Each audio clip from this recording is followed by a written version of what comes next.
Assalamualaikum warahmatullahi wabarakatuh. Waalaikumsalam warahmatullahi wabarakatuh. Yang terhormat Bapak Budi Barata Kusuma Utami SE MSc selaku dosen akuntansi sektor publik, di mana di sini kami kelompok 3 ingin mempresentasikan dengan judul Peran Sistem Pengendalian Manajemen dalam Organisasi Sektor Publik.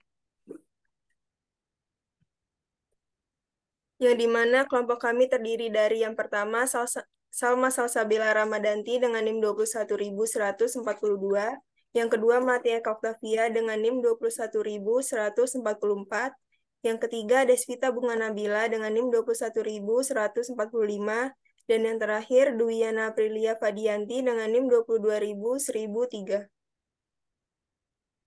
Untuk materi yang pertama yaitu sistem pengendalian manajemen sektor publik yang akan dibacakan oleh Mbak Desvita Bunga Nabila. Kepadanya kami persilahkan. Baik, terima kasih moderator. Dalam suatu organisasi, baik publik atau swasta, memerlukan sistem pengendalian manajemen karena sistem pengendalian manajemen dapat memberikan jaminan dilaksanakannya strategi organisasi secara efektif dan efisien, sehingga tujuan yang telah ditetapkan dapat dicapai. Sistem pengendalian manajemen merupakan suatu proses untuk menentukan suatu sasaran agar seluruh fungsi dapat melaksanakannya sesuai dengan fungsinya. Menurut analis, sistem pengendalian manajemen sebagai suatu sistem dalam menentukan strategi yang diterapkan dan upaya mencapai tujuan organisasi melalui fungsi pengendalian setiap aktivitas yang terjadi. Fokus utama sistem pengendalian manajemen di sektor publik berkaitan dengan bagaimana melaksanakan strategi organisasi secara efektif dan efisien untuk mencapai tujuan organisasi.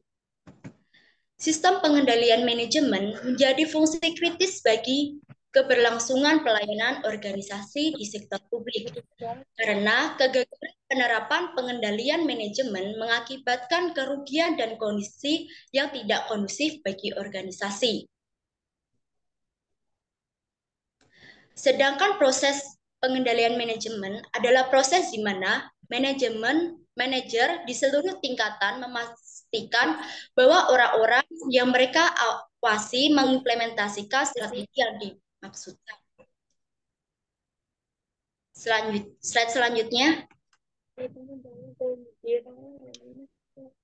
Fungsi pengendalian manajemen meliputi 1. Perencanaan, 2. Koordinasi, 3. Komunikasi informasi, 4.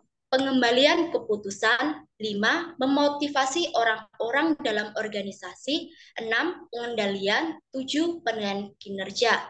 Sistem pengendalian manajemen tersebut harus didukung dengan perangkat yang lain, berupa struktur organisasi yang sesuai dengan tipe pengendalian manajemen yang digunakan, manajemen sumber daya manusia, dan lingkungan yang mendukung.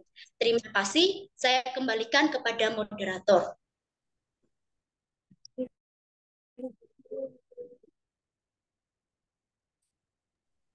Baik, materi selanjutnya yaitu tipe pengendalian manajemen sektor publik yang dimana akan dijelaskan oleh saya sendiri.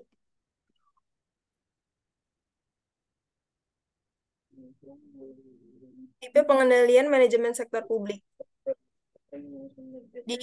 Pada tipe pengendalian manajemen sektor publik ini yaitu terbagi menjadi 3 kelompok. Yang pertama pengendalian preventif atau preventive control, yaitu yang dimana pada tahap ini pengendalian manajemen terkait dengan perumusan strategi dan perencanaan strategik yang dijabarkan dalam bentuk program-program. Yang kedua, yaitu pengendalian operasional atau operational control, yaitu di mana pada tahap ini pengendalian manajemen terkait dengan pengawasan pelaksanaan program yang telah ditetapkan melalui alat berupa anggaran. Anggaran digunakan untuk menghubungkan perencanaan dengan pengendalian.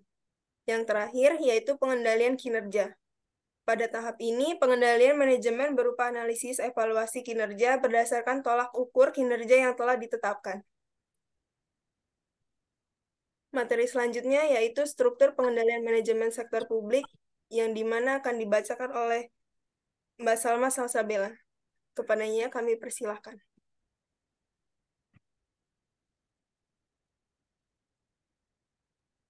Baik, selanjutnya adalah struktur pengendalian manajemen sektor publik. Struktur organisasi termanifestasi dalam bentuk struktur pusat pertanggungjawaban atau responsibility center.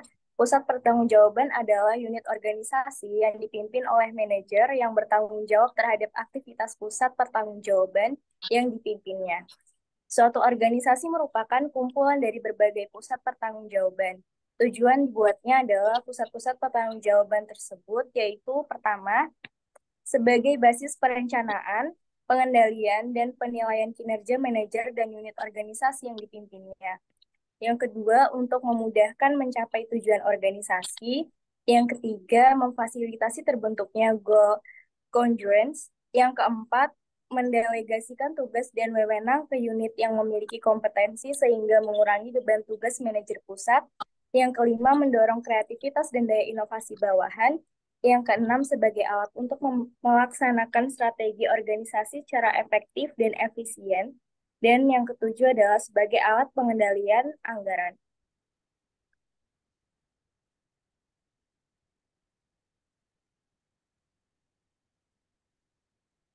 Baik, Selanjutnya saya kembalikan kepada moderator. materi selanjutnya yaitu proses pengendalian manajemen sektor publik yang dimana akan dibacakan oleh Mbak Dwiana Aprilia. Kepadanya kami persilahkan.